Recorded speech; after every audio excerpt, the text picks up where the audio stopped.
good quarterback in Seattle is the best I've ever seen at sustaining success with his mobility.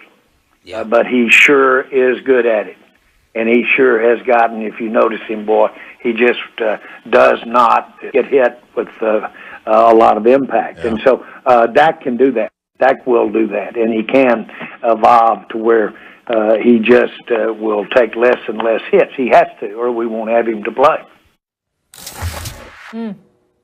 All right, that was Jerry Jones talking about Dak Prescott. He has to run less. He has to evolve. And, that boy over there in Seattle, I don't know why he didn't say his name. Stephen A., your reaction to Jerry's comments?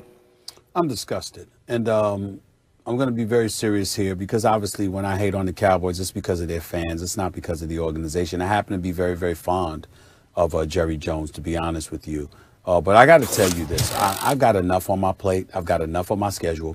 But, Max, if there was a job that I'd volunteer to do for free, what's that station, 105.3 or 103.5? Which one was it in Dallas? In Dallas, 105.3. Whatever. I'd volunteer to come on every week on their show to follow up Jerry Jones. Like Jerry Jones do an interview with them, and then they come to me to ask, what the hell did he really say, and what the hell did he really mean, and whether or not it made any sense. Because listening to this man's drivel is disgusting. Let me get this straight. Dak Prescott, fresh off of 30 touchdowns, 11 interceptions, 4,900 plus yards passing. You still can't reach a long-term agreement with him. He comes back this year with a new coach who Aaron Rodgers and those boys in Green Bay deemed just archaic, okay? But still in all, even though it was a 2-3 record, those first 5 games with Dak Prescott, really 2-2 because he got hurt that 5th game. And at the time, he's completed 68% of his passes, 9 touchdowns, 4 interceptions. Clearly, their offense was one of the top 2 offenses in the National Football League with this brother at the quarterback position, who you still haven't paid. And since he has departed, you see how pathetic and moribund the Dallas Cowboys have looked as an organization. Ezekiel Elliott can't run the football effectively. The receivers look like, so-so because they don't have anybody to throw them the football. We see some dude, Ben DiNucci, being a starter when Andy Dalton couldn't go because he got concussed by the Washington football team. All of this other stuff.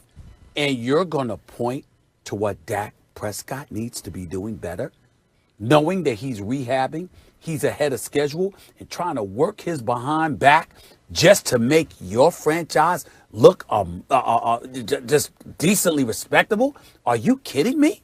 As awful as the Dallas Cowboys have been, with all of their problems, the fact that Jerry Jones would take the opportunity to critique anything about Dak Prescott, it's blasphemous. Just blasphemous. There's no excuse for it because him not playing in the hospital bed or at home with his leg up, ankle finally twisted back in place and all this stuff. We all work. Thank God he's okay. This brother, in his absence, has shown his greatness, not just as a player, but as a leader who is worthy of everything he wanted from Jerry Jones. And you're going to critique him? But you got DeMarcus Lawrence getting 1 tackle. You got Jalen Smith, and I love these boys. I like Jalen Smith. Out of pocket, he's going to be coached by Mike Nolan. Ain't his fault. I'm looking at this stuff. Max, is just unbelievable to me. It's unbelievable that Jerry Jones could fix his mouth to sit up there and find time to critique Dak Prescott when you clearly have problems everywhere else. It's unbelievable. Stephen A., I have a lot on my plate. This show, the radio, the boxing show. But I would volunteer to come on that Texas station, that Dallas station, after you came on to criticize Jerry Jones to defend him in this case. And this is why. You got this one all wrong. You have Jerry Jones' intention wrong and the content. First of all, he didn't come on criticizing Dak Prescott. What he was saying is, as great as Dak has been, I've handicapped him. I've handcuffed him by not wanting him to run even more because it's dangerous. Now, whether or not that's a fact, who knows, right? Like, there have been plenty of people who said and done studies and stuff that said, actually, run frequency is not the best indicator for injury or even correlated with injury. And quarterbacks don't get hurt out of the pocket anymore, and they get hurt in the pocket, right? But it has been the orthodoxy 4 years in the NFL. And by the way, if you want to like really examine the roots of that orthodoxy, is there a racial component to it? Right? Because you're excluding certain groups who the feeling was would run the ball more. Sure, we can absolutely look at that. But it also does make some intuitive sense. You don't have your offensive linemen protecting you, and guys are going to tackle you as though you're a running back, and that's why there's a slide rule and all this kind of stuff. So it's not like whether or not Jerry Jones is correct about it, he believes he's correct about it, and that's the kind of orthodoxy in the NFL. He's saying Dak is too good to risk injury. Now, he pointed to Carson Wentz. I agree with him. Hurt on a running play, hasn't been the same since. I think part of Wentz's issue is he used to run much more fluidly. He used to move better. At least to my eye, I think that's actually one of the reasons for his regression. And Dak Prescott, the quarterback to whom Jerry Jones offered a Carson Wentz, Jared Goff level $100 million plus deal, which Dak, his agent, probably turned down, got hurt on a running play. So it's not like Jerry Jones is here saying, see, negative Dak Prescott, negative Dak Prescott. He's here going, look at me. I'm the one who's thinking Dak really shouldn't be taking as many chances out of the pocket, whether Jerry's right or wrong about whether that's really a chance. He does actually anecdotally point to two guys recently, including Dak Prescott, who've been hurt out of the pocket. That's not my point.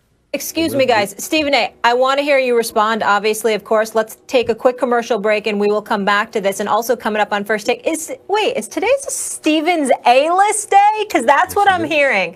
Is it going to be a Stevens A-list? That's the question.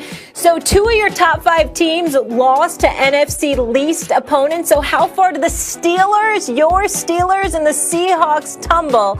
Stevens A-list coming up. Always good to see you. Hope you and the fam are well. Paul, you just heard all that. So what's your reaction on how this could affect Ohio State and if they should be in the playoffs? Well, number one, I'm glad Keyshawn Johnson is not on that committee or, frankly, any committee that involves me. But I will say this, Molly, the Big Ten is meeting right now. The athletic directors are on a Zoom call, and they need to rectify the situation, and they need to rectify it immediately.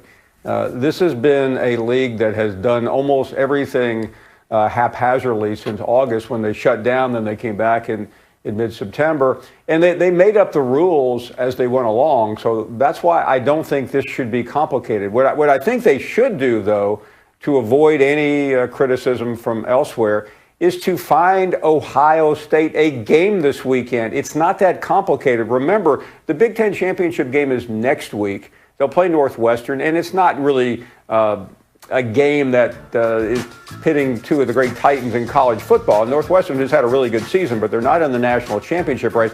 But also going on next week are a lot of other games. The number 2, so the number 3s, the 4s, the 5s from the division are playing each other. So why can't they just rearrange the deck chairs on the Titanic, so to speak, and find Ohio State a quality game Saturday, give them the opportunity to legitimately, according to their rules, get in the Big Ten championship game and move on. And if they can't do that, then change the rules. Otherwise, they are literally destroying their own opportunity to get to the college football playoff.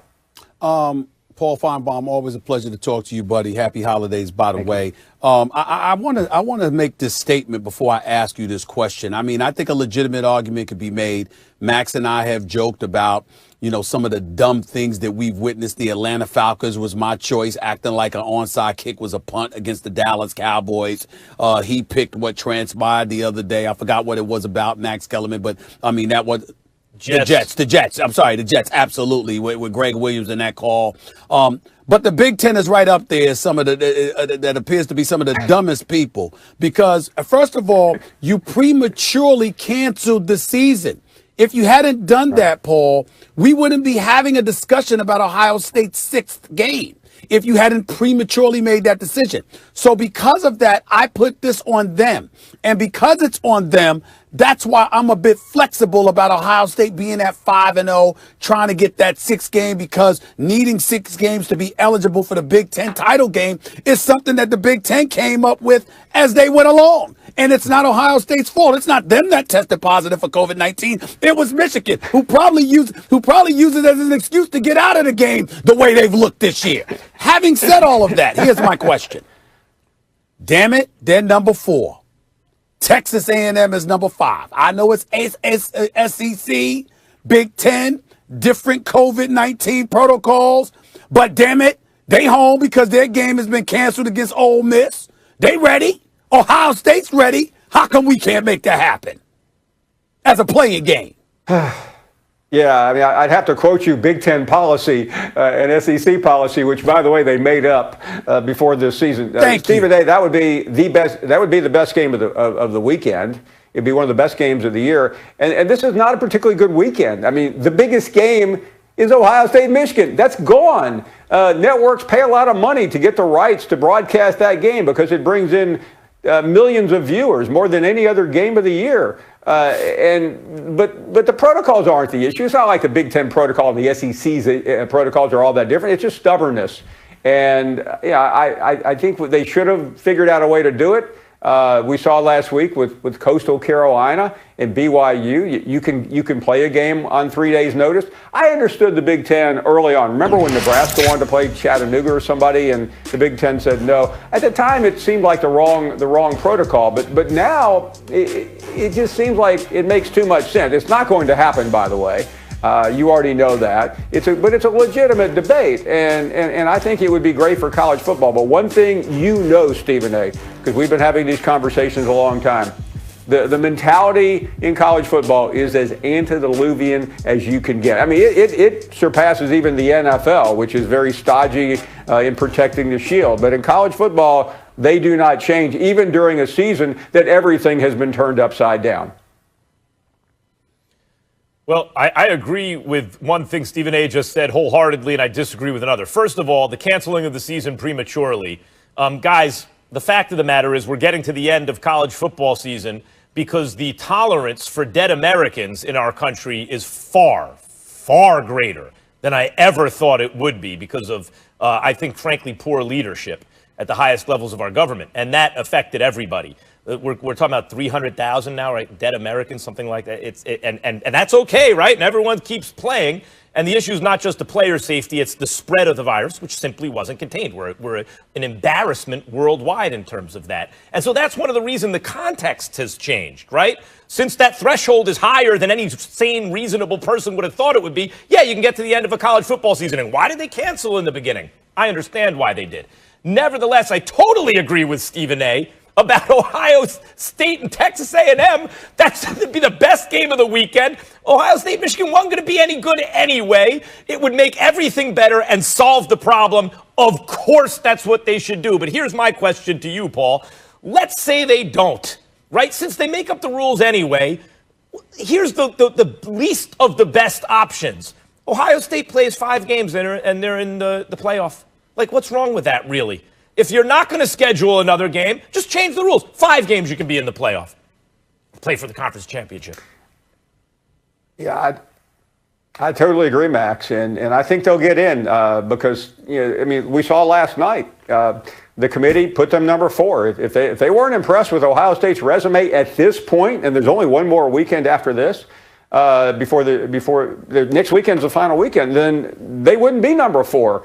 Texas A&M is a really good team. They have a 28-point loss to Alabama. I don't know what would happen if Alabama hosted Ohio State this weekend. Alabama's beating everyone by 3 and 4 or 5 touchdowns. But you're 100% correct. No rules matter this year because everything was made up. And as far as the Big Ten, they made a premature decision, as Stephen. All they had to do was delay, but they had to be the smartest kids on the block and say, we know more than you know. And once they looked around in early September when things were getting better, it all fell apart. If the country was, if we were where we are today back in August, the college football season would not have happened. I think that's pretty clear. But the country was in a slightly better spot, and we went on. Paul, I'm going to throw this by you and Max Kellerman. We got to go. I'm going to say this quickly. We've been asking everybody else to come together, right? We've been asking the schools to come together.